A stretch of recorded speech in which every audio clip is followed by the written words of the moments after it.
Hi guys, last release అయిన రజకర్ movie night అయితే హాల్లో చూడడం జరిగింది. ఫైనల్గా ఈ మూవీ చూసిన నాకేమనిపించిందంటే స్క్రిప్ట్ బాగుంది, కాన్సెప్ట్ బాగుంది, బట్ ఎగ్జిక్యూషన్ కొంచెం ప్రాపర్గా లేదనిపించింది. ఎందుకంటే ఇలాంటి హిస్టారికల్ మూవీస్కి ఎగ్జిక్యూషన్ ప్రాపర్గా ఏంటి బ్రో అంటే ఏదైనా కూడా మనం సినిమాటిక్ లెవెల్లో తీశారు కాబట్టి మనం సినిమాగానే చూడాలి, సినిమాగానే రివ్యూ చెప్పాలి కాబట్టి అలాగే చెప్తున్నాను.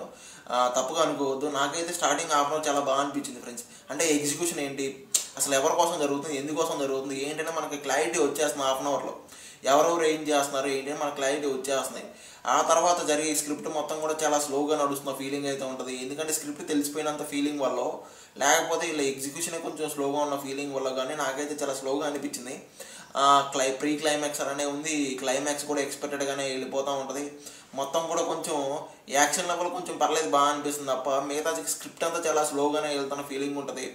కొంచెం రియలిస్టిక్గా కానీ అలా చూపించుంటే బాగుండేదేమో అనిపించింది. కానీ సినిమాటిక్ లెవెల్లో తీయడం వల్ల కొంచెం మనకి డల్గా అనిపించిన ఫీలింగ్ ఉంది. కానీ ఎమోషన్స్ కూడా చాలా కొంచెం కనెక్ట్ అవుతాయి, కొన్ని కనెక్ట్ కావు. అలాంటి సిచ్యువేషన్స్ ఉంటాయి సినిమా చెప్పాలంటే. బేసిక్ ప్లాట్ ఏంటంటే ఇండియాకి స్వతంత్రం వచ్చిన తర్వాత హైదరాబాద్ని నిజాం వాళ్ళు మాత్రమే వదలం, ఇండియాలో కలపం అని చెప్పి వాళ్ళు కొంచెం వ్యతిరేకంగా చేస్తూ ఉంటారు అనమాట. అక్కడున్న ప్రజలను మొత్తాన్ని చిత్రహింసలు చేస్తూ వాళ్ళకి ప్రాబ్లం క్రియేట్ చేస్తూ ఉంటారు. అక్కడున్న ప్రజలు వీళ్ళందరి నుండి నిజాం వాళ్ళ దగ్గర నుండి హైదరాబాద్ని ఎలా కాపాడుకున్నారు ఏంటి అనేది బేసిక్ ప్లాట్. ఫోటోగ్రఫీ కానీ, విజువల్స్ కానీ, గ్రాఫిక్స్ కానీ, వీళ్ళ ఓవరాల్ పర్ఫార్మెన్స్ కానీ, చాలామంది యాక్టర్స్ మనకు తెలిసిన వాళ్ళు ఉంటారు, వాళ్ళ పర్ఫార్మెన్స్ కానీ అంతా ఓవరాల్గా ఓకేగా ఉంటుంది ఫ్రెండ్స్. నన్ను అడిగితే ఈ సినిమాని ఇంకా ఫ్యామిలీతో చూడవచ్చా లేదంటే పెద్ద వైలెన్స్ పెద్ద ప్రాబ్లం కాదు కాబట్టి హ్యాపీ ఫ్యామిలీతో చూడవచ్చు, నో ప్రాబ్లం. ఇంక ఈ సినిమాకి ఓవరాల్గా నేను ఇచ్చే రేటింగ్ అయితే ఇక్కడ ఇస్తున్నాను. ఆల్రెడీ మీరు చాలామంది ఈ సినిమాని చూసే ఉంటారు.